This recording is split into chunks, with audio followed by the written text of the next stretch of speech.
Assalamualaikum warahmatullahi wabarakatuh. Saya Anggoda Sara Alfiani dengan NIM 1907030003 dengan mata kuliah Pengelolaan Sumber Daya Pesisir dengan dosen pengampu Bapak Ilham Zulfahmi MSI. Pertanyaan nomor 1, jelaskan komponen-komponen yang perlu diperhatikan agar sebuah data dapat dikatakan dengan baik.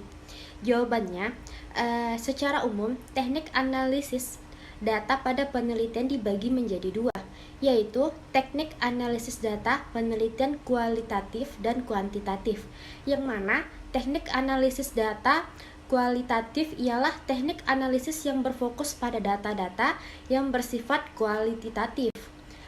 Pada teknik analisis data kualitatif menganalisis atau membahas konsep-konsep suatu permasalahan yang tidak disertai data-data berupa angka. Teknik analisis data pada penelitian kualitatif ini ada 3, yaitu analisis konten, wacana, dan naratif. Teknik analisis data kuantitatif ialah yang mengolah data-data yang bersifat angka atau statistik. Pada teknik analisis kuantitatif ini, data-data yang digunakan ialah data angka, data yang numerik, yang dapat dihitung secara tepat, dan perhitungan rumus statistik. Data-data kuantitatif ini berupa survei, arsip data, peringkat, dan lain sebagainya. Pertanyaan kedua, faktor apa saja yang menyebabkan kurang berhasilnya pemberdayaan masyarakat pesisir selama ini? Jawabannya ialah yang pertama, dikarenakan rendahnya kinerja petugas lapangan yang menjadi faktor utama penyebab kegagalan.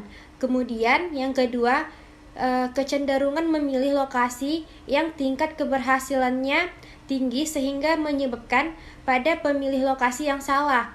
Yang ketiga, kurangnya bantuan fasilitas program yang ada di jalanan. Yang terakhir, terbatasnya keterampilan dan pengetahuan yang dimiliki oleh masyarakat desa.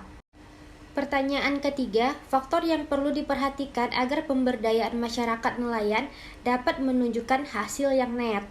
Jawabannya ialah faktor yang sangat berpengaruh pada kegagalan program pemberdayaan ini yaitu rendahnya kinerja petugas lapangan, karena tugas dan peran petugas lapangan dalam mendampingi berjalannya program sangat berpengaruh untuk menentukan berhasil atau tidaknya suatu program ini.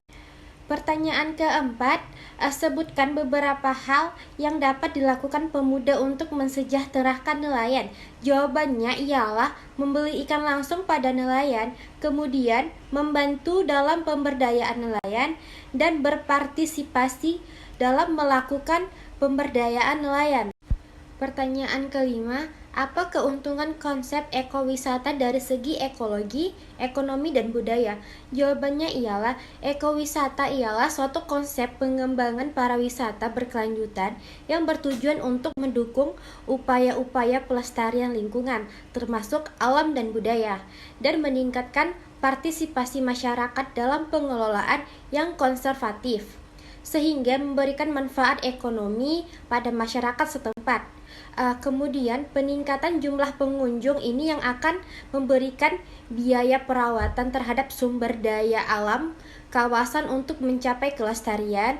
Kemudian perkembangan ekowisata bukan hanya mendongkrak keberhasilan secara ekonomi, namun juga tidak luput dari sisi ekologis. Kawasan juga diuntungkan oleh keberadaan para ekowisata. Perkembangan ekowisata juga lebih cenderung serta didorong oleh kemajuan teknologi yang pesat. Cukup membuat sebuah kawasan ekowisata yang dikenal oleh pengunjung. Sekian, wassalamualaikum warahmatullahi wabarakatuh.